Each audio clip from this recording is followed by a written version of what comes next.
dat die Hemelse Vader ons genade sal gee. Dat mense om ons die lig van Christus sal kan sien. 'n Lig, Here, wat nie onder 'n lampweer staan nie, maar 'n lig, Hemelse Vader, wat so geplaas is dat 'n verlore mensdom daar buite dit kan sien. Ons eer U en ons loof U en ons aanbid U, Here, want U is ons Vader in die hemel, U is ons God wat lewe tot in alle ewigheid. En ek dank U daarvoor in Jesus se almagtige naam. Ons prys U, Vader, die volk van die Here sê amen. Prys Here, kan ons die Here hartlike hande klap.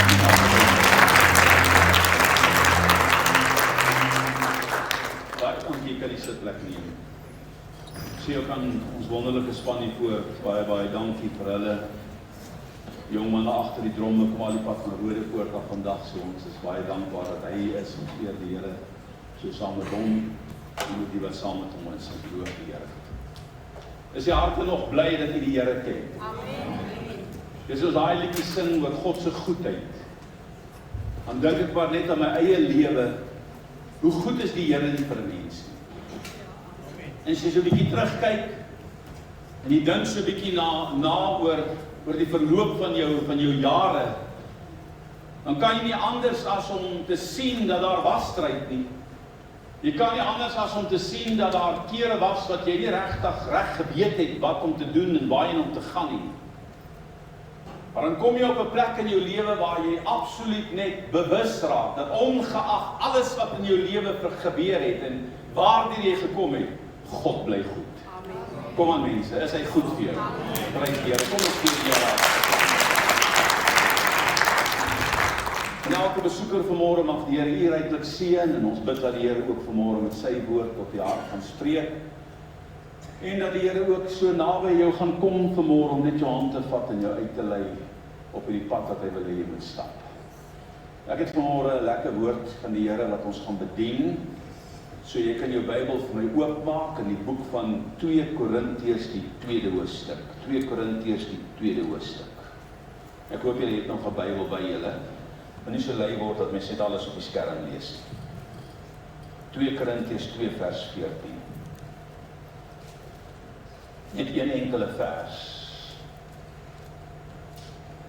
2 Korintiërs, die 2de hoofstuk vers 14. Sien julle uit na die woord? Amen. Sê vir jou langs jou, ek sien uit.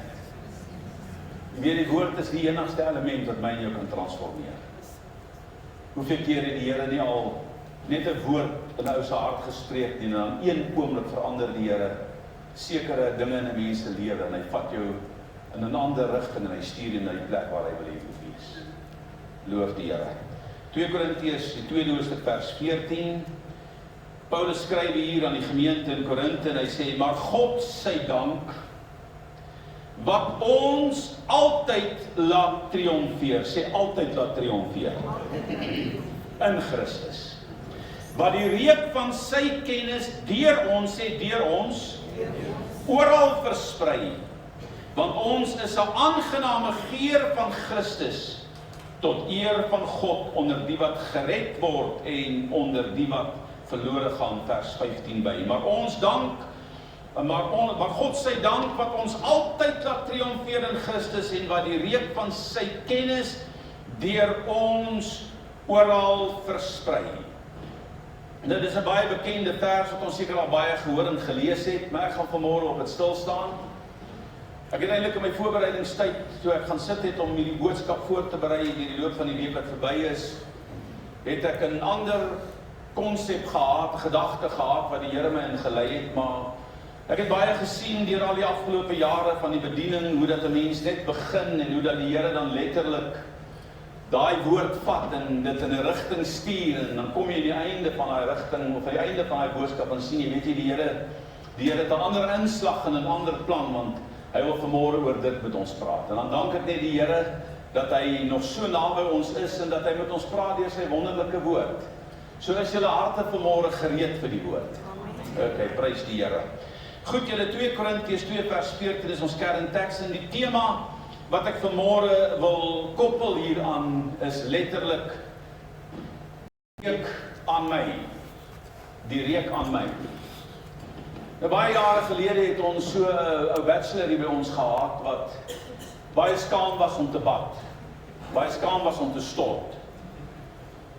Hy het eintlik tot bekering gekom nadat hierdie gemeente vir 'n hele maand in Oktober gevas en bid het vir siele. En die laaste dag van ons vas en gebed toe ons hier agter is daar 'n dam, fisiese sementdam met 'n reservoir wat gebou is om hierdie gronde, want hier is redelike groot gronde, is 24 hektaar om dit te voed met water vanuit die boorgat uit. En ek onthou daardie aand so goed soos nou het ons 6 uur bymekaar gekom, almal op daai dam wat wou kom bid het en ons het daar 'n sirkel gevorm en daai hele dag gebeur niks, daai hele maand gebeur daar niks en ek sê vir die Here, dis onmoontlik dat ons vas en bid en want ons kan nie 'n mens red nie, net God kan. Okay. Maar ek dink ons probleem is ons reik nie uit nie. En die aand spesifiek is ons almal daar in gebed en ons is ernstig in gebed en die volgende oomblik hoor ek net iemand praat daar met 'n besope stem en hy solied dronk. En ek maak my oog op en ek sien, ek herken die persoon wat daar staan, want hy was eendag hier saam met 'n gemeentelid wat hom gaan oplaai het en hom hiernatoe gery het en toe by die Wolfond daar bande pap. Toe sy daar stop en toe wil sy nou nie weer gaan oplaai nie, want sy wil nie alle bande verloor met die hond wat daar buite was nie. Maar die aand toe staan die man daar. En skielik weet ek, die Here het ons gebed gehoor, dis een persoon, maar God wil daai persoon red. En ons nooi hom op en hy word die sentrum van daai gebed. Ons sit hom in die middel van daai dam neer en almal bid vir hom en almal roep tot hom, tot God vir sy redding en ongelukkig het hy so 'n bietjie aan drank vasgehaak en het hy nie altyd so lekker geryk nie. En ek het gesien in die gemeente dat as die ouens instap by die deur en kyk hulle waar sit hy is leef nie, hy is dood. En dan sorg hulle dat hulle 'n paar sitplekke wegsit van hom. Hoekom? Want die reuk aan hom. So hoe lyk die reuk aan my? Hoe lyk die reuk aan my? Nou praat ek nie van jou parfuum nie. Ek praat nie van jou rol aan nie. Ek praat nie van dit wat ek en jy elke dag kunsmatig aansit om so 'n bietjie lekkerder te kan ruik nie, want ons almal is mos nou maar in hierdie hitte van hierdie tyd en gebeur, weet en werk hard en party ouens werk nog met hulle hande en hart. Ek praat van hoe lyk ek vir die wêreld daar buite? Nou oor die afgelope 2 Sondae het pastoor Dirk en pastoor William ons bedien en ek wil aansluiting vind by daai 2 gedagtes wat hulle gebring het. Pastoor Dirk het gesê, hy is die een wat eerste bedien het en hy het gesê ons moet seker maak dat ons elke dag genoeg olie, met ander die salwing van die Heilige Gees in ons lewe saamdra. Wie van die kan hy boodskap onthou? As 'n klompie hande wat opgaan. Ons moet elke dag seker maak dat jou lamp olie in het.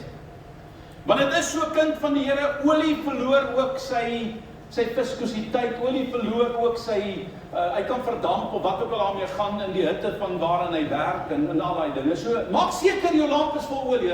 Olielamp, hy brand die olie weg.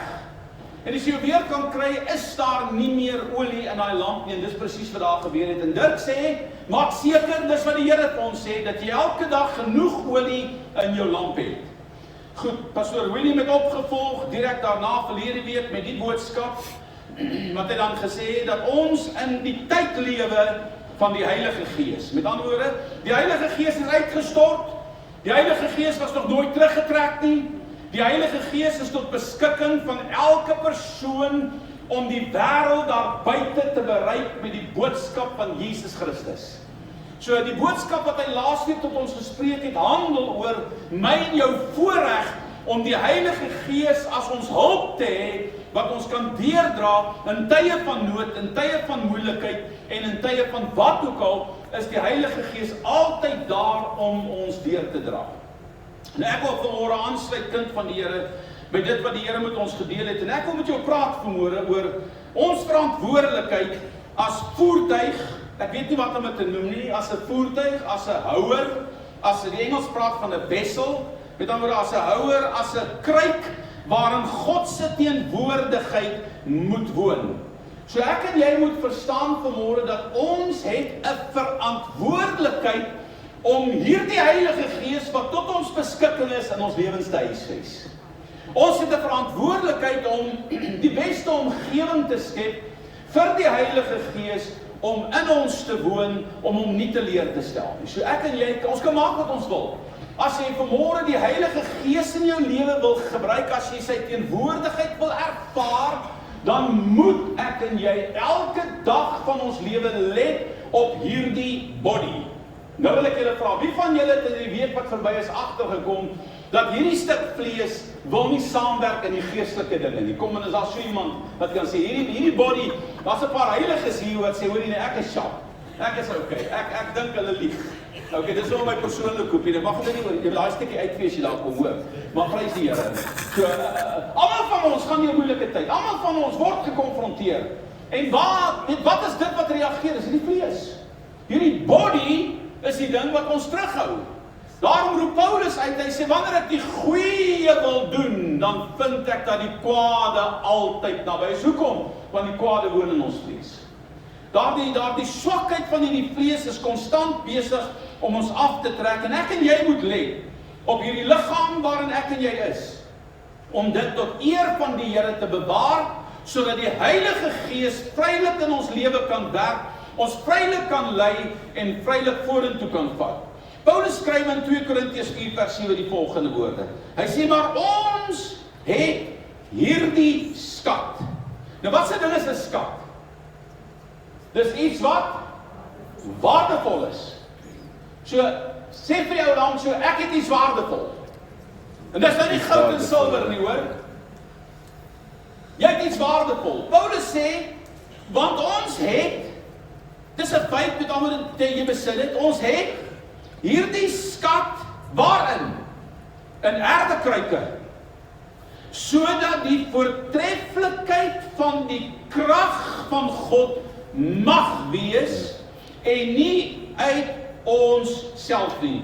Hoor mooi, maar ons het hierdie skat in erdekruike sodat die voortreffelikheid van die krag van God mag wees en nie uit ons nie. Die woorde daar lees so 'n bietjie moeilik in die ou Afrikaanse vertaling, en ek gaan vir jou dit lees in 2 ander vertalings sodat jy presies kan sien wat Paulus hier skryf vir my en vir jou. Die Amplified vertaling sê dit as volg. Hy sê, however, we possesses. Nou gee my die Afrikaanse woord vir die woord possess. Ek hoor nie.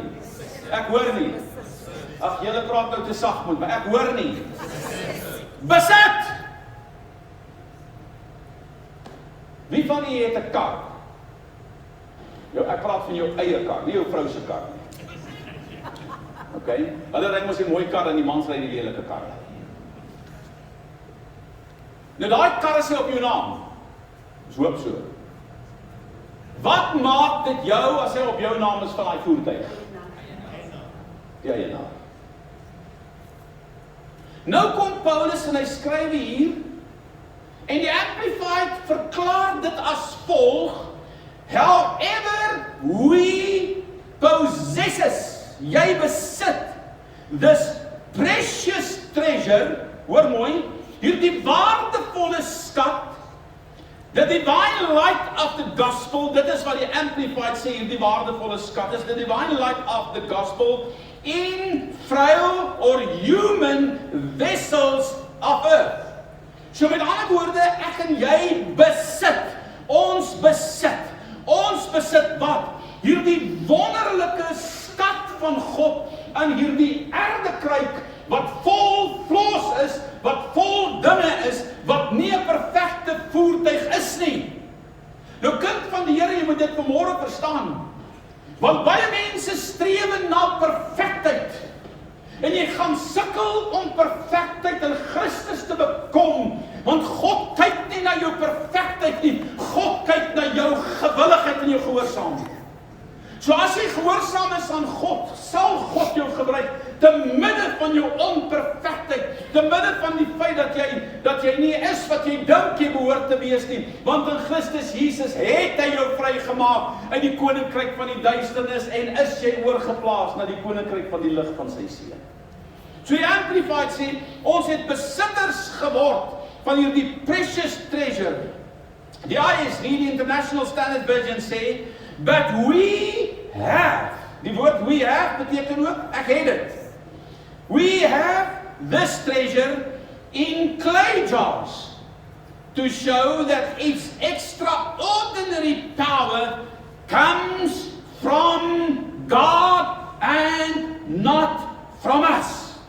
Ek verbaas my partykeer as jy van hierdie pastore kry en ek sien hulle baie. Hulle het so eer. Ek weet nie of jy dit al gesien het nie. As so, ja, is nou 'n lelike woord, maar ek wil dit ook nie van die mede-pastore sê, maar daar so eer om hulle. Het julle dit al gesien? Kom aan. Net hy. Dis ek en ek. Voes toch, sies toch, shame. Ek wil jy moet mooi vanmôre verstaan, hierdie skat van hierdie gift wat in my is nie hierdie stuk vlees nie, man. Dis nie hierdie mens nie. Dis 'n geskenk van God wat hy aan my gegee het, wat ek moet gebruik tot eer en verheerliking van sy naam, sonder om daarin te roem. Amen. Want ek het geen roem daarin nie.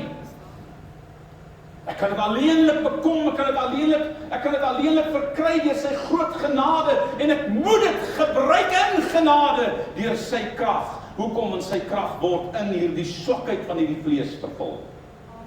Want dan sien mense waarmee ons struggle.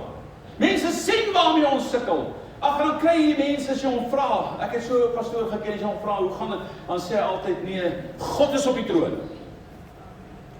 Met ander woorde, dit gaan goed. Nou, dit gaan goed, maar daar kom daar waar dit nie so goed gaan nie. So as dit nie goed gaan nie, wat moet jy sê? Woe, dit gaan goed. Nee, jy lieg, man. Nee. Dan sê jy, weet jy, God is goed, maar ek is nou besig om 'n bietjie te sukkel. Ek het 'n goeie God nodig in my lewe. Amen. Wat lieg? Ons het mos hierdie face, hierdie mombakkies wat ons dra. Net solank ons goed lyk vir die wêreld. Eintlik goed lyk vir die gemene Christene, want daai mombakkies, as ons hier by die deur uitgaan, baie keer haal ons hom af en sit ons in die kattebak. OK? Maar as jy by die kerk aankom, dan kom aan. Ek wil hê jy moet vanmôre mooi verstaan, jy is wie jy is. Maar God in Christus het jou gemaak wat hy wil hê jy moet wees. En ek en jy is elke dag in 'n proses van transformasie. Dis hoekom Paulus sê, nie asof ek dit al bereik het nie. Nou julle, as Paulus dit sê, wat moet ek sê? Wat moet ek en jy sê? Nie asof ek daardie heerlikheid, daardie volheid al bereik. Jy gaan dit bereik die dag as die Here jou kom haal. Want daai volheid is by die opstanding uit die dode. So luister mooi wat sê hy, ons het hierdie skat in 'n erfdekryt. Die Afrikaanse woord wat hy gebruik in 2 Korintiërs 4:7 is die woord voortreffelikheid van die krag.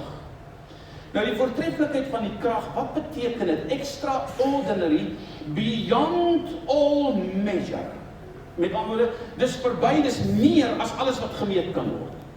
Die tweede is dis excellence. So, wanneer ons iets doen, doen dit in excellence. Mense, as jy so God doen dit in excellence. Vir dieselfde prys wat jy 'n bladsy tik, doen dit goed. OK? Maak seker as jy spelfout of onnodige spelfout, ja, mens kan nie altyd alles reg doen nie, maar probeer dit goed doen, probeer dit in excellence doen. Hy sê in hierdie skrif ons, dit beteken, die woord voortreffelikheid beteken far more excellent, met ander woorde, ver verby dit wat goed is. Dit wat voortreffelikheid, so ver bo voortreffelikheid. Wat sê die Here vir ons?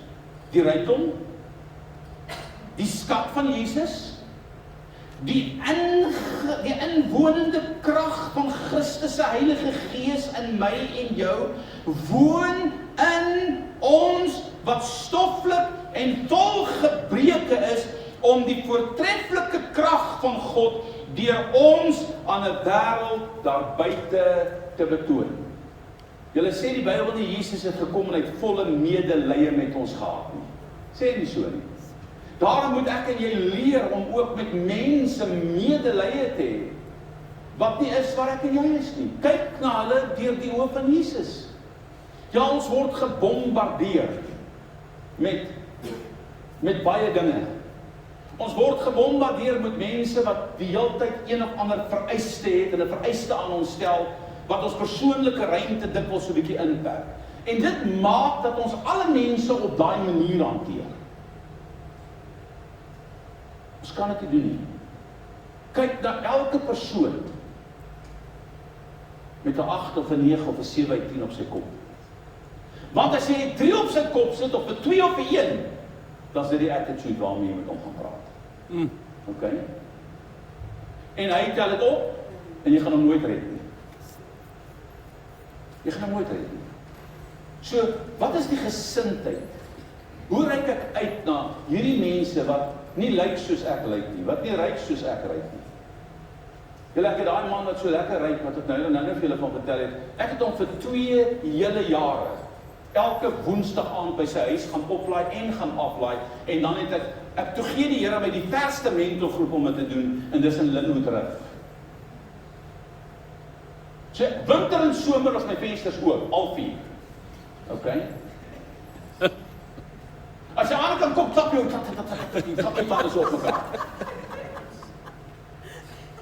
Maar jy sê maar niks. Hy het my 'n les geleer hoor, ek weet nie of jy al agterkom het nie, die Here kan nou 'n les leer. Kom aan. Aanvaar dit. Aanvaar mense. Almal gaan nie lyk soos jy lyk nie, almal is op die geestelike vlak waar ek en jy is nie. So hoor wat sê hy, jy het 'n skat in jou, wat in die wêreld moet verryk. Dis binne in ons. God verwag nie van ons om perfek te wees nie, hy verwag van ons 2 dinge.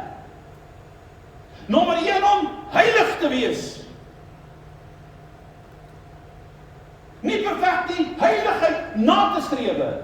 Jy gaan val, jy sal struikel, maar solank as wat jy daarna strewe om heilig te wees, gaan God dit ag. Hoekom sê ek dit? Want die woord verklaar, word heilig, want vervang die woordjie hy? Nee, julle dwaal nou. Word heilig, want gee my die regte woord daar, julle lees ons nou Bybel. Want God is heilig. So hoekom moet ek en jy heilig word? Want God is heilig. Ja, ons kan nie verwag om hierdie heilige gees van God in hierdie voertuig, in hierdie wessel te dra, in hierdie aardekruik rond te dra, as my eie lewe uit mekaar uitval nie. So ek moet strewe na heiligmaking. Ek moet werk aan my vleeslike swakhede. En dit is wat jy vanmôre moet hoor, dis wat ek vanmôre moet hoor. Ons kan nie net Gods water oor Gods akker laat loop nie. Ons kan nie net skuil agter die swakheid van hierdie vlees nie. Hoeveel keer hoor ek dit nie in my lewe nie? Ons moet iewers op 'n plek kom wat ons oorwinning vat. Ons kan nie en ons mag nie ons vleeslike onvermoë die hele tyd voorhou om 'n bruikbare, hoor my mooi, om 'n bruikbare instrument of 'n bruikbare kruik vir God te wees nie. Ag, ons moet 'n ou Afrikaanse spreekwoord. Ek weet nie wie van julle ken hom nie. Ek weet nie, die kinders vandag leer nie meer hierdie oulike goed nie. Wat is daai spreekwoord ek nou vir jou gesê het vergeet? Hy doen net in my gemoed. Ek gaan nou kry. Ja, sê vir jou, laat sies tog, hy's oor 65. Ons mag nie vashou aan my swakhede nie. Die spreekwoord wat gesê word is, God het my so gemaak. Kom aan, wat sê hy dan? Die jongens gaan nie weet, maar die ou gryser is. En so gelaat staan. Julle, dis 'n leuen. Is dit nie 'n lieg nie? Waar die boere daai uitgedink? God het my so gemaak en my so gelaat staan. So wat sê ek as ek dit sê? Bly net waar jy is. Moenie verander nie. Dis okay. Dis 'n leuen. Want by Bybel sê almal wat in Christus is, het 'n nuwe skepsel geword. Die ou dinge het verbygegaan. Kyk, God het alles in my lewe nuut gemaak. So waar is ek en jy vandag? Nuut gemaak. Moenie sê Gods water oor Gods akker, of hy het my so gemaak en so gelaat staan nie. Dis die duiwel wat wil hê jy moet dit glo. Ek kan nie oorwinning kry oor dit. Ek kan nie dit, ek kan nie dat, ek kan nie met mense praat nie. Ek kan nie die evangelie deel nie. Ek kan nie dit of ek kan nie. Dit is 'n leuen.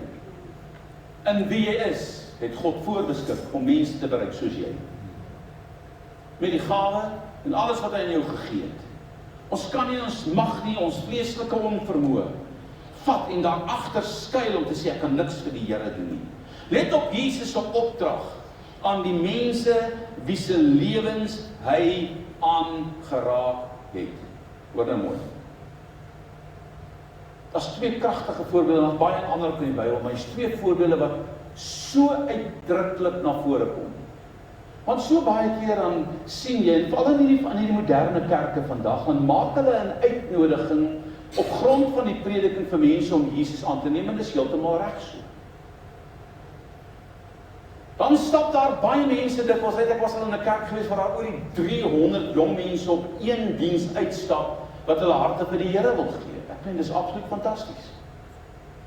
Maar ek wil hê jy moet verstaan vanmôre, kind van die Here, ek kan nie net daar uitstap en dan bly waar ek is nie.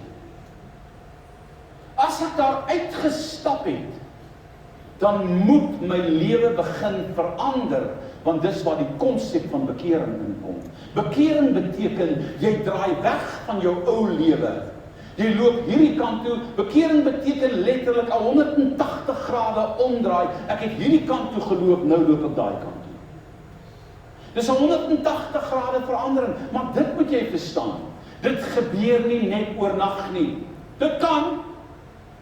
Ek het al baie mense gesien wat oornag in een oomblik so verander. Ons het 'n pastoor gehad, jare gelede, hy is oorlede, 'n jong man, maar hy was solied op guns. En hy was 'n elektriesien wat op die hoogspanningsnetwerke van die stadsraad gewerk het. En hy duisende rande se kabels vasgelê, uitgeboek, wat hy nooit opgesit het nie, wat hy verkoop het om sy dwelm habit aan die gang te hou. En hierdie man sit binne in 'n oujaarsdiens, ek dink dit was 'n oujaarsdiens by oom Leon de Koker, by pastoor Leon de Koker. En hy het sy pypie wat hy moet rook voor die tyd klaar opgemaak en hom hier in sy sak gebêre.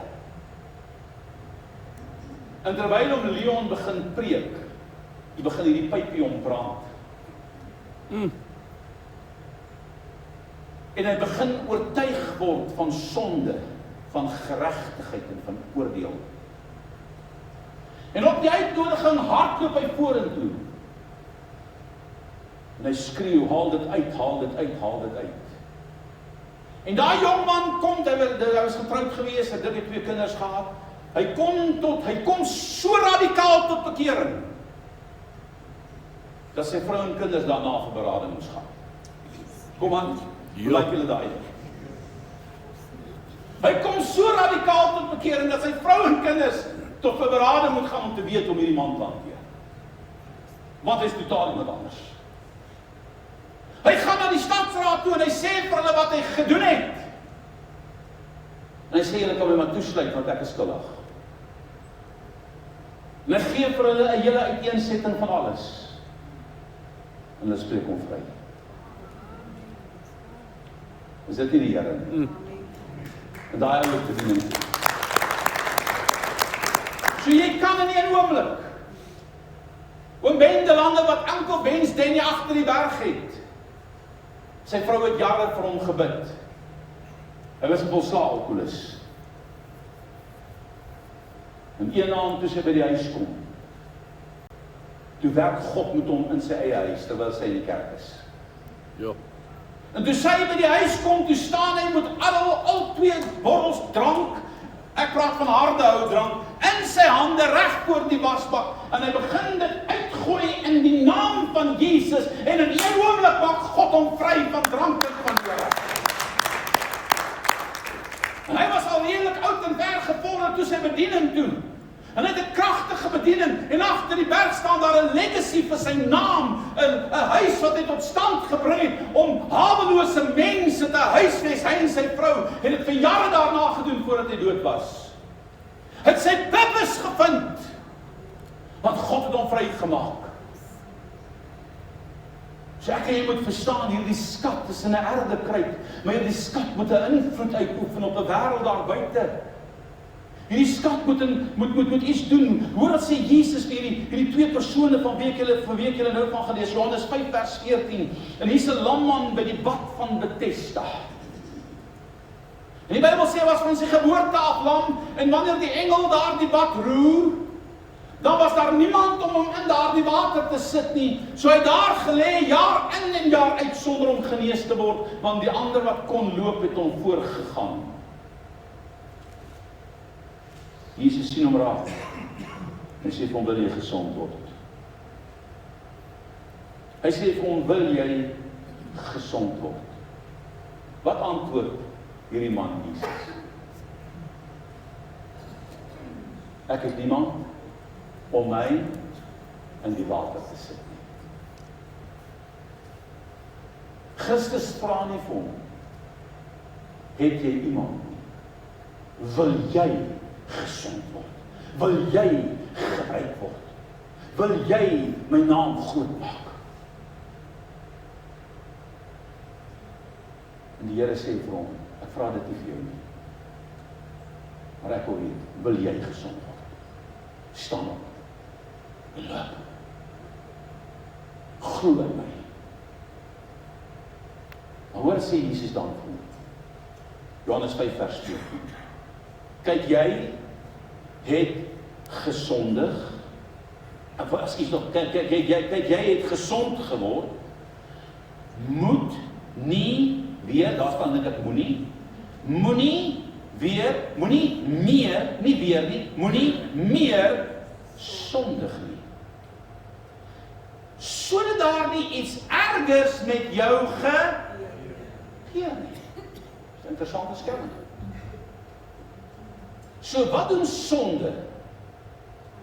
Dit open deure vir die vyand om jou aan te val.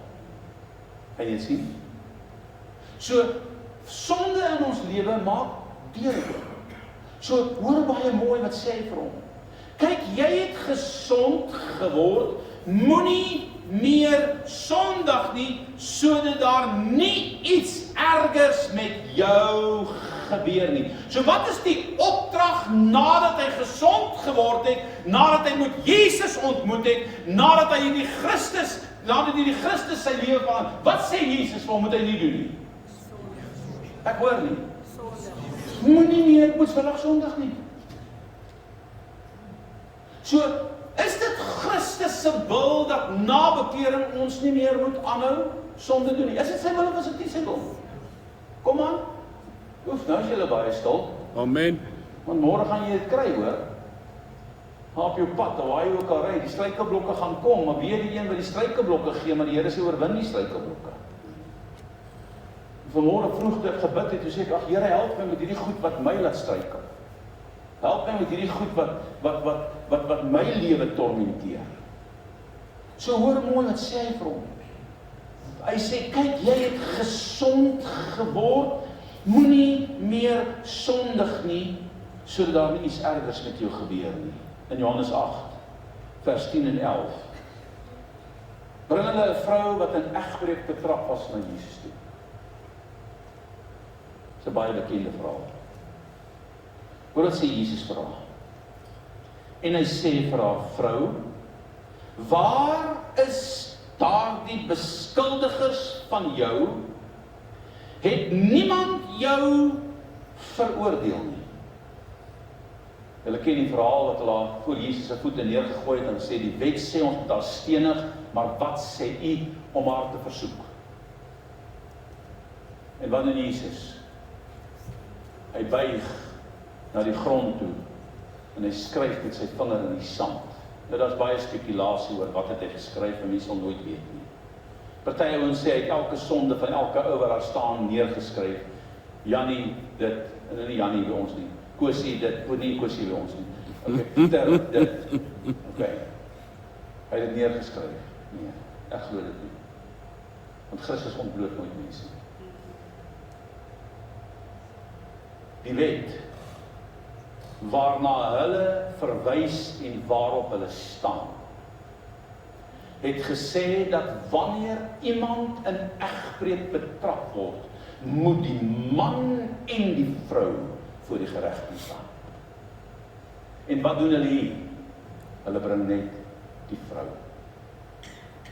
En ek glo Christus het neergebuig en die wet neergeskrywe en eintlik hulle gekonfronteer om te vra, maar waar is die man?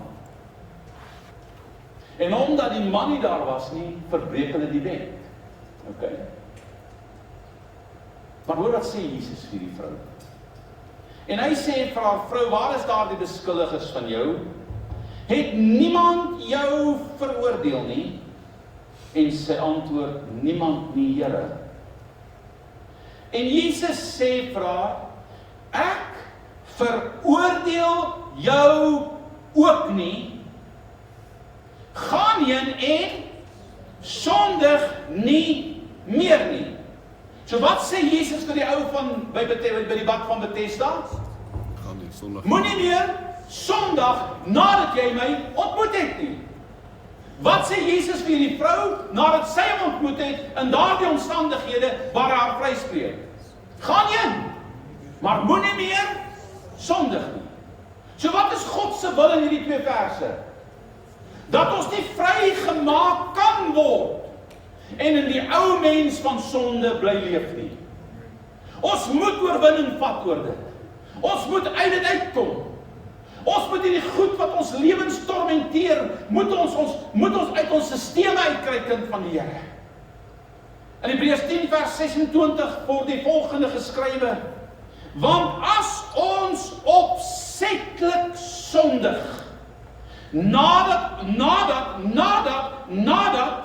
ons die kennis van die waarheid ontvang het, so as ons opsetlik sondig, nadat ons die kennis van die waarheid, nadat ons bekeer het, nadat ons Christus leer ken het, presies wat ek hierdie 2 sê, nadat ons die kennis van die waarheid ontvang het, bly daar geen offer vir die sonde meer oor nie. Kom ek lees vir jou, maar dis kan sit vir my asseblief daai volgende skrif op daar, ek gaan ons som op die bord hier agter lees, Hebreërs 6 vers 4 tot 6. Is hy op? Ja. Kom ons kyk. Want dit is onmoontlik. Wat se woord is daai? Onmoontlik. Om die wat eenmaal verlig geword het en die hemelse gawe gesmaak het, die Heilige Gees, en die Heilige Gees deelagtig geword het, verlossing gesmaak het en die Heilige Gees deelagtig geword het, en die goeie woord van God gesmaak het en die kragte van die toekomstige wêreld, en afvallig geword het om die weer tot bekering te vernuwe, omdat hulle ten opsigte van hulle self die Seun van God weer kruisig en openlik tot skande maak.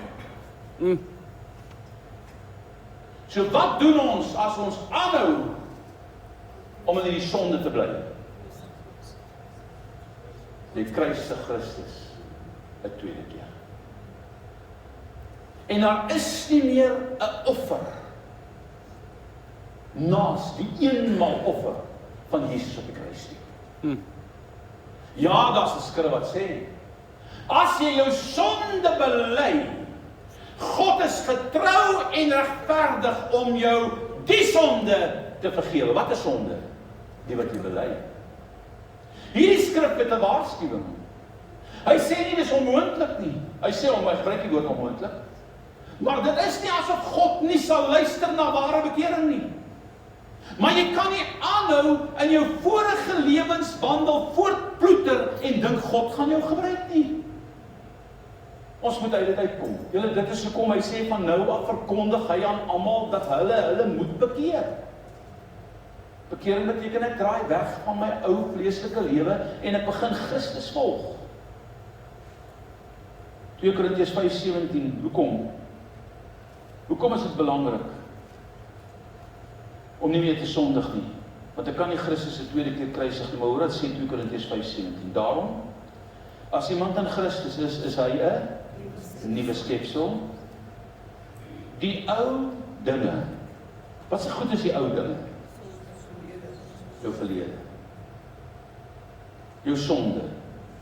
Die dinge wat jy gedoen het. Dis kom Paulus sê, ek is my van geen ding bewus nie. Maar hy hou die klere vas van die wat hy Stefanus doodgooi.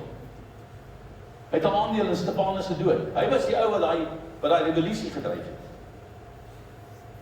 Ek is my van geen ding bewus nie. Hoekom nie? Hy sê, want alles wie ek was, is weg. Ek het niet geloof. Amen.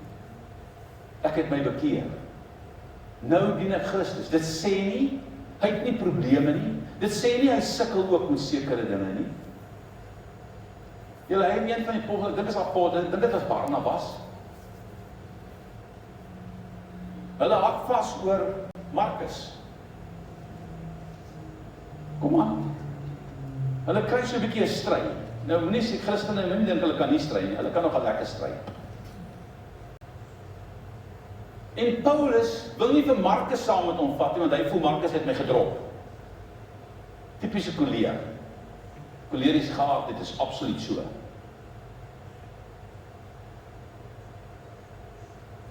Maar arme ou Barnabas, hy is die ontfermer. Hy is die genade. En hy sê vir ou Markus kom.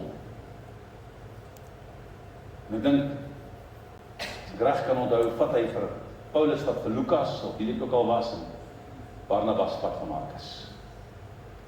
Maar aan die einde van sy sendbriewe, dan sê hy, laat haal vir Markus, stuur hom, want hy kan vir my tot groot nut wees. So kan jy sien, dit sê jy word ontneem van jou menslikheid nie. Maar ek en jy moet in 'n oorwinnende lewe begin wandel en daarin begin leef. Daarom as iemand in Christus is 'n nuwe skepsel, die ou dinge het verbygegaan, kyk, dit het alles nuut geword. Die ou mens van sonde is saam met Christus gekruisig en begrawe. Alhoewel ons vasgevang is in die swakhede van ons menswees, kan ons nie slawe van ons swakhede bly nie. So ek kan nie 'n slaaf bly van my swakheid nie. Okay. So ons moet uit die vleeslike dimensie uitkom en in 'n geesdimensie begin leef. Die vraag is, hoe oorwin ons dit? Hoe oorwin ek hierdie swakhede in my lewe? Die antwoord is deur die konstante teenwoordigheid van God. Hoe meer tyd ek en jy met God kan spandeer en wil spandeer, hoe meer sal die Heilige Gees jou leer en lei in dit wat jy moet weet. So tyd met die Here is onvervangbaar. Dus jy kan nie dit komprimeer, ons kan dit nie komprimeer. En wat doen ons as ons besig raak? Ons doen alles behalwe om reg te bid. Kom aan. Want ek weet nie of julle agtergekom het nie. Julle dis amper einde Februarie. Ons het huidig nog Kersfees gehou. So. Kom aan. So Anton is jy al moeg. Moeg gespring, ja. Ja. Sinde, jy ry elke dag Johannesburg toe. Is jy al moeg gery? Ek ry net van Montana se kant af deur die poort, een van die twee kante toe hier na Pretoria Noord. Daar ry 45 minute in hierdie week wat verby is. 45 minute aan 4 kilos. Hè? Hoe insane is dit? En wat gebeur hier binne? Ek wil kwaad raak, hoor. Want iewers maak iemand droog. Die robots werk en dit werk en iemand het iemand anders vasgery. Hoekom? Want hulle stop en hulle ry oor die rooi ligte en hulle doen al die verkeerde dinge. Ek en jy moet vanmôre verstaan. God het ons vry wees. Alhoewel ons vasgevang is in hierdie stuk, in hierdie flaws. Jy kan nie dit is 'n flaw in Engels nie, die merke in Afrikaans nie. Jy kan dit nie die aarde kry uithaal, dit is vasgebak. Dit is in daar. Jy sien dit. Maar daar's 'n purpose wat volbring moet word. Daai aarde kry kan water hou. Daai aarde kry kan wat ook al dra. Die vraag is, hoe oorwin ek dit? Hoe dat sê Jesus. Jou lampe moet altyd vol olie wees. Jou lamp vir Christus moet altyd vol olie wees. Jy moet konstant en gereeld in God se teenwoordigheid wees. Solank as wat jy die Heilige Gees ruimte gee in jou lewe, en solank as wat jy voor die Here kom, en jou sonde bely en jou swakhede bely, sal die Here jou die krag gee om te volhard tot die einde toe. Hoor dit sê Johannes 16:8, wat die doel van die Heilige Gees is. Johannes 16 vers 8. En as hy, dis die Heilige Gees, kom, sal hy die wêreld oortuig, nommer 1, van wat? Sonde. Van sonde. So wie gaan jou oortuig van sonde in jou lewe? Die Heilige Gees. OK? Hy gaan jou oortuig van sonde, van geregtigheid en van oordeel. Dis die 3 dinge. Sonde in ons lewe bedroef die Heilige Gees. Hoor dit sê Efesiërs 3 vers 30. En bedroef nie die Heilige Gees van God nie, deur wie julle verseël is tot die dag van julle verlossing. So wat doen sonde in ons lewe? Dit bedroef die Heilige Gees. Dan kan die Heilige Gees nie spontaan deur jou werk. Hoekom? Want hy moet verheerlik word. So ons doen niks terwille van onsself nie. Alles wat ons doen is tot verheerliking van hom. So elke goeie daad wat jy doen moet wees tot verheerliking van hom. Elke woord wat jy spreek na mense daar buite moet wees tot verheerliking van hom. Elke keer wat jy kerk toe kom moet wees tot verheerliking van hom. OK, nou nie soos die jong mense maak, ek kom kerk toe om daar die oulike meisie te sien, soos 'n pastoor Wilkenrag hier gesê het nie. OK. Nee. Ons moet kom om Christus te verheerlik. En bedroef nie die Heilige Gees nie. Ons vlees, hierdie aardekryk, is onvolmaak. Sonde is deel van my natuur. Dis wat Paulus sê. Maar ons moet dit oorwin. Ek moet die sonde in my lewe oorwin. Ek kan nie toelaat dat sonde my oorwin nie. En mense, ek wil hê jy moet sensitief wees. Ons kyk baie keer na mense wat vasgevang is in alkohol, en dwelms, en pille. In, noem dit wat jy wil. Dis nou maar die 3 algemene goed. Dan sê ons vir onsself maar, wanneer gaan hy nou luister? Kom aan. Wanneer gaan hy dan nou luister? Hy weet mos nou daai goed werk nie. Sy weet mos nou. Nee, sy weet dit. Maar sy kan nie uitkom nie. Want dit is 'n binding. So wanneer ons met mense deel, moet ons altyd dit in gedagte hou, wat Paulus in die boek van Romeine skryf. En Jesus sê dit ook, wees stadig om te oordeel. Want ons is geneig om net so na ou te kyk. En omdat ek dit nie doen nie, dink ek, dit is maklik vir hom om dit nie te doen nie. Maar ken jy die pad wat daai ou geloop het? Is jy in sy skoene?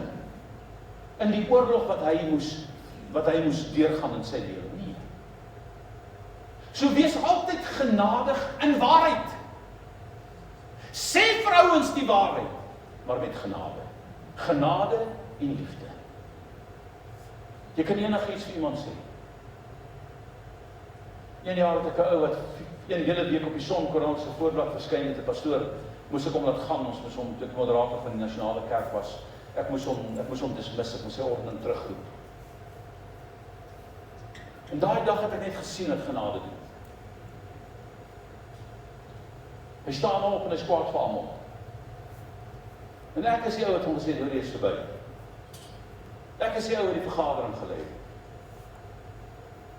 Hy staan op en hy stap reguit aan my en hy vat en hy gee my terug en sê baie dankie vir alles wat jy vir my gedoen het in my lewe. Hoekom? Genade. Ek wil jy met vanmôre verstaan. Moenie kyk met jou oë na iemand nie, maar kyk na daai siel wat verlore is. Kyk na hom soos Christus hom sien.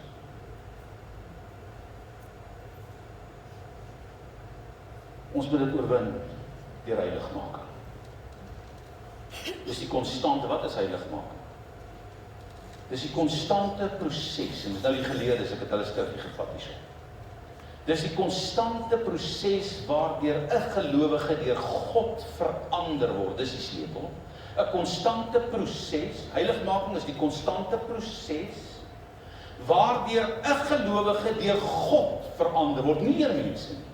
Nie deur mense nie. Deur God verander word en geestelik groei om al meer soos Christus te leef en sonde te oorwin. So wanneer heiligmaking is om sonde te oorwin, om al meer soos Jesus te begin lyk, om al meer soos Jesus te begin optree, om al meer soos Jesus letterlik, hoor my baie mooi, te oorwin oor sonde en al die dinge. Heiligmaking is 'n daaglikse, konstante proses wat plaasvind deur die vernuwing van ons gedagtes. Met ander woorde, jou lewe om dit in lyn te bring. Dit is wat heiligmaking. Heiligmaking is niks anders as om op te lyn met God se wil vir jou lewe. Dis heiligmaking. So lyn op met God se wil. Wat wil God met jou doen? Wanneer wil hy dit doen? Hoe moet jy dit doen? So lyn op daarmee. Wat sê sy woord? Hoor as sê 1 Tessalonisense 4:3. Want julle weet watter bevele ons julle deur die, hoor nou mooi, julle weet watter bevele ons deur wie? Deur die Here Jesus Christus aan julle gegee. Want dit is die wil van God. Dubbelpunt. Wat beteken die dubbelpunt? Na die dubbelpunt gaan ek vir jou sê, wat is die wil van God? So wat is die wil van God? Julle heiligmaking. Het julle my op die bord hier voor? Ja. Daai bord sien ek staan en weer stil volg. Hy, met ander woorde die gelowige, die Christen, wat dit verwerk, wat is die dit? Kom aan sê dit daar. Hy wat heiligmaking verwerk. Hy wat dit verwerk. Verwerk nie 'n mens nie, maar God wat sy Heilige Gees aan ons gegee het. So waarna moet ons streef? Heiligmaking. Dis onvermydelik. Elke dag van ons lewe moet dit die Here vra, help my om sonde in my lewe te oorwin. Dis hoekom die Onse Vader 'n eenvoudige sinnetjie in dit wat sê, Vader, bewaar ons van die bose, verlos ons van sonde. Dis hoekom hy dit daar sê. Hoor as jy Romeine 12, vers 1 en 2. Paulus skryf hier oor heiligmaking die volgende. Ek vermaan julle, broeders, die kerk, by die ontferminge van God, hoor mooi, dat julle jou liggame stel as wat? Lewende. As 'n lewende. Heilige. Wat moet jy stel as 'n lewende, as 'n heilige en aan God welgevallige offer? Jou liggaam. Mense, pas jou body op. As ek nou dit sê, dan bedoel ek, moenie sonde toelaat nie. Ek verbaas my baie keer vir die manne, hoe dat hulle net eenvoudig rondvoeter met alle vrouens wat hulle net in die hande kry. Hierdie skrif is uitdruklik. Pas op vir dit. En as nie net die man nie, is vrouens ook.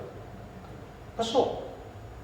Ek vermaan julle broeders, by die ontferminge van God, dat julle julle liggame stel as 'n lewende, heilige en God wel en aan God welgevallige offer. Dit is julle absolute godsdiens. Dis jou redelike godsdiens. Met ander woorde, dis die standaard. Redelik beteken die standaard. Dis die minimum. En word nie aan hierdie wêreld gelykvormig nie, maar word verander. Hoe? Die vernuwing. Maak so.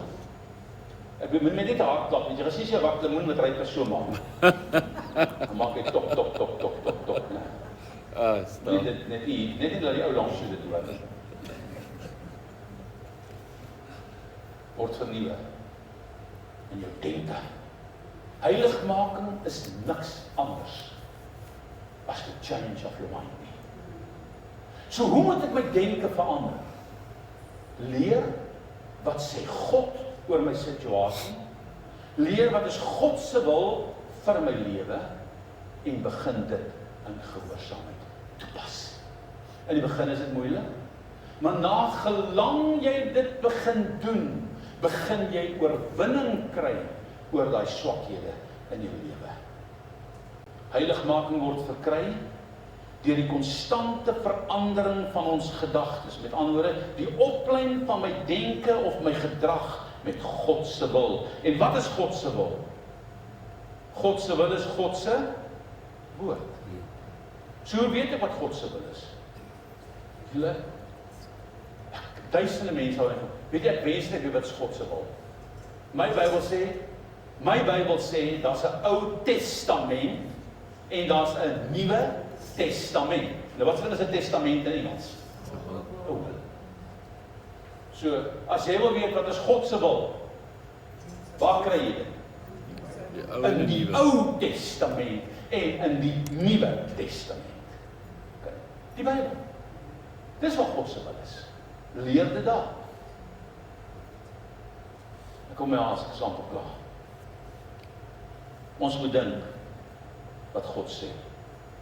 Elke dag. Wat sê die Here oor verslawings? Wat sê die Here oor hoerery? Wat sê die Here oor egskeiding? Wat sê die Here oor finansies? Wat sê die Here oor krankhede? Lyn op met die woord van God. Sonder heiligmaking, 'n skone afgesonderde lewe, want dis wat dit beteken, sal en kan die wêreld nooit ons verlossing deur Jesus se bloed kan sien nie. Ek wil net weet, is Lennart al hierso? Sê jy agter. Pastoor Lennart, jy moet maar as maar lank regmaak asseblief. Ek het hom gevra my net vanaand te help. So luister mooi. Sonder heiligmaking kan ek nie, sal ek nie die wêreld, kan hulle nie Christus se werk nie sien. Sonder in ons lewe praat van geestelike slawerny. Dit wys nie op 'n oorwinnende Christelike lewe nie. In 2 Korintiërs 2 vers 14 staan, maar God sy dank wat ons, luister vir my, nie vir hulle kyk nie, dit is pragtig, nie mooi is hulle. Maar God sy dank wat ons, wat staan daar dan? Ek hoor nie. Wat beteken die woordjie altyd? Wil jy sê jy het my, wat beteken altyd? Ek hoor jy sê antwoord maar daar. Forever. Maar God sy dank wat ons, dis nou die ou langs jou, nie jy nie die ou langs jou. Nee, dis jy ook. Altyd laat triomfeer. Wat beteken die woord triomfeer? Oorwin. Hoe? In Christus en wat die reuk van sy kennis deur ons waar versprei? By Absa Bank. Tussen sy personeel. Daar by die stadsraad kantore. OK? Daar by binnelandse sake. Noem hulle maar. Daar by die garage. As jy so 'n bietjie langer wag as wat jy moet vir brandstof. Wat sy reuk oral, enige plek, altyd. Deur wie? Deur wie? Deur my. Nie ons nie, want dan wil ek my uitsluit. Deur my versprei.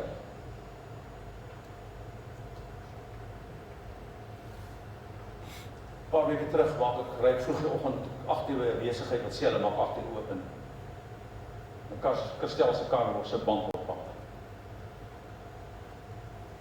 En na een keer laat my 20 minute wag en ek ry na hulle rond. Want ek kon toe nie langer wag nie, ek het 'n vergadering met die kerk gehad. In die eerste plek is ek nog redelik sensitief vir die moslems. So ek wil hulle stamp in die woord. Kom aan. Maar ek is heel geduldig en ek wag. Maar ek ry. Ek gaan nie aan terug. En ek sê van voordat jy in die kar werk, hoe laat maak jy oop? Ek sê vir my 8 uur. Ek sê hoe laat jy volgende oopgemaak? Nie 20 oor 8 en die agter skreeu ou jy op my. Nee, maar dis die verkeer, dis buite ons beheer, as jy ry verloor. Ek sê jy ag nie jou kliënte se tyd nie. Maar ek praat mooi met hom. En hy gaan te keer hier agter, maar ek sien jy hoef nie so te kere te gaan. Jy is verkeerd en ek is reg. En ek draai en ek sê, daar is die kar, maak dit reg. Ek was nie 5 minute buite nie. Ek kom jy ook hier uitgestol. Sorry sir, sorry. Jy is reg. Ons is verkeerd. Ek sê, want hier is die tweede keer, dat dit my by julle gebeur. Misschien as ek elke dag bande reg maak. Maar ek het hom op 'n mooi manier. Hy het reg. Paulus ons het nie reg. Ek het nie reg om met hom lelik te wees. Maar ek het reg om hom te vat, of wat hy sê. En ek het hom uitgesond. As ek nou daar verby ry, kyk hulle waai vir my hoor. Hulle waai vir my. En ek dink as ek nou so moet kom gee my, weet jy toe ek ry? Hy sê vir my, sir, I'm not going to charge you. Dis is of Ja. Ek sê, prys die Here, as ek die eerste keer in die lewe iets weg. Maar ten minste die Here is geweer. Ek wil afsluit kind van die Here. Maar God sy dank wat ons altyd laat triomfeer in Christus en wat die reuk van sy kennis oral deur ons versprei. Nou het ek hierdie 2 jong pragtige kinders hier naartoe gebring. En ek gaan nou vir julle hierdie goedjies gee. OK. En dan gaan jy hom ruik. So, jy moet hom lekker diep ruik, hoor. OK. En as hy lekker ruik, as hy baie lekker ruik, dan maak jy so. OK. As hy net 'n bietjie lekker ruik, net een hand. OK. Maar as hy so 'n bietjie vrotterig ruik, dan maak jy so. Het julle dit? Onderste bo, wys my 'n bietjie. As hy baie lekker ruik, eers baie lekker. As hy baie lekker, dan hy twee hande. Dit baie lekker ruik, nee, boontoe, so ja. OK. As hy net 'n bietjie lekker ruik, een. As hy 'n bietjie sleg ruik, daar sê, het julle dit. Alraai, kom ons kyk. OK, nou hier is so 'n lettertjie op. Hier is 'n C. Wat se naam ken jy van iemand wat 'n C het? Ken jy iemand wat se naam 'n C mee begin? Sommige ons sê Connie. Hoop nie se Connie. OK, so is Connie, né? OK. Kom ons laat sy eerste ryk, maar sy is die kleinste. OK, nou maak jy hande, ryk uit. Hoe moet jy met jou hande maak? Net een, of is dit 2? Net een, sy sê hy ryk lekker. OK, mooi, ryk jy? Net 1 of 2. Pastoor, ek dink jy moet ook ryk.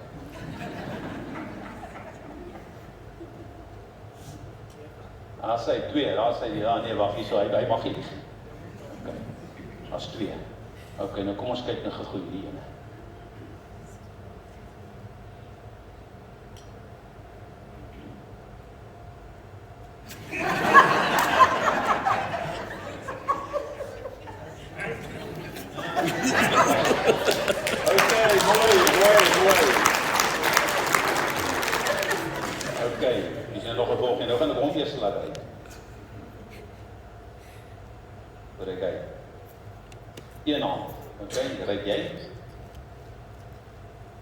Sien julle? Sy ryk hom. Hulle albei ryk reg. Daar's niks fout met hulle neus nie hoor. OK, nou kom ons kyk gou hierdie ene. Ryk jy eers. Hoe lyk hy? OK, daar en jy.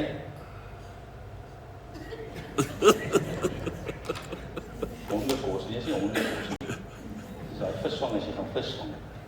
OK, nou kom ons ryk nou gou hierdie ene. Dan gaan jy eers tweede. Hoe ryk hy? OK, as 2 hande op. Jy? OK. Nou is daar nog een oor, né? Jo, dit ryk lekker. Hoe ryk hy?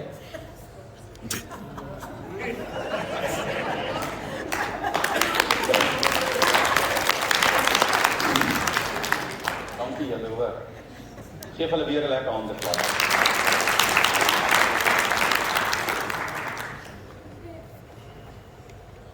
As ons nie soos 'n kind word nie, sê die Bybel, kan ons die koninkryk nooit beerf. Hulle het presies reg gewys. Want die een is katkos, en ek weet nie of jy al katkos geryk het nie, dit vrot. Die ander een is viskos, viskos vrot. Ander een is dettel, hy ruk jou neus weg.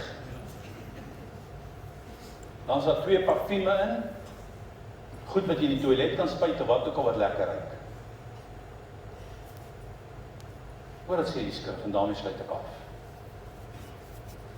Maar God sy dank, wat ons altyd laat triomfeer in Christus, en wat die reuk van sy kennis deur ons oral versprei.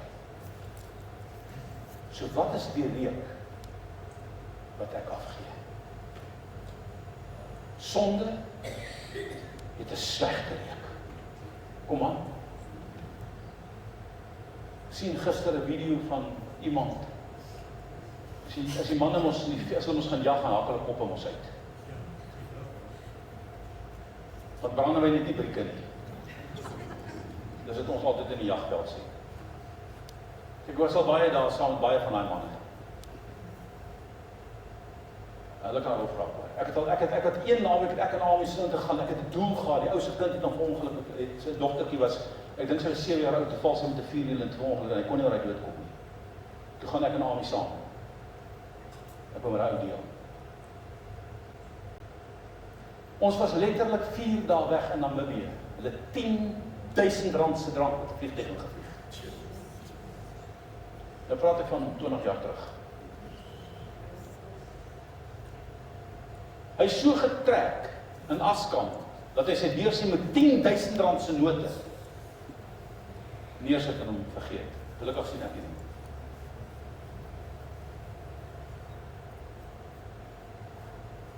Hulle is so dronk, hulle werk niks. Hulle is onverskillig. En toe ek en Amy nou 'n rede keelvol vir hierdie storie is, toe besluit ons ook nie, kom ons gooi 'n bietjie sand op en vleis. Kyk of hulle dit agterkom. Hulle het geëet. Net so 'n bietjie gekaar, maar hierdie vleis voel vir ons 'n bietjie rof. Maar daai nag, toe almal gaan slaap het, toe sit daai man by die vuur. En in sy besope toestand begin ek met hom praat oor Jesus Christus tot die trane loop. En weet jy wat is die beste van alles? Hulle was broers. Een was 'n prokureur, die ander was 'n baie groot sakeman. Is 'n sakeman, het sy eie vliegtuig gehad. Die ander ouetjie was ook 'n sakeman.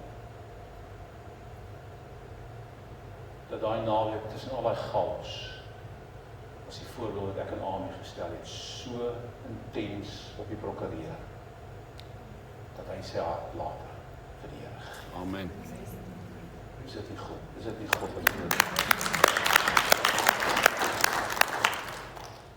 Hoe lyk die reuk? Ruik dit soos Calvin Klein? Of ruik dit soos kakkos?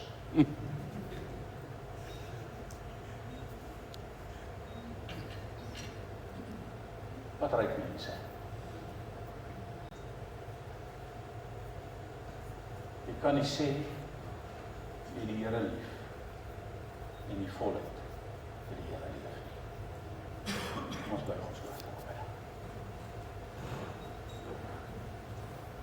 Vader, baie dankie vir die goedheid en die guns. En elkeen moet vandag vir homself besluit. Daar buite in my daaglikse omgang met mense, daar by die werk, in my besigheid, tussen ander personeel, by die skool, Here, waar ons ook al bevind, wat sien mense? Wat ruik mense? En ek wil bid, Here, dat U ons genade sal gee. Dat ons voor U sal staan, dat U altyd en oral U heerlikheid deur ons sal kan laat skyn. Here, wees U ons genadig. En help ons, Hemelse Vader, om te verstaan wie ons in Christus is en dat U ons roep tot heilig maak. Wees U die naprediker van hierdie woord, Here, is my gebed. In Jesus se naam.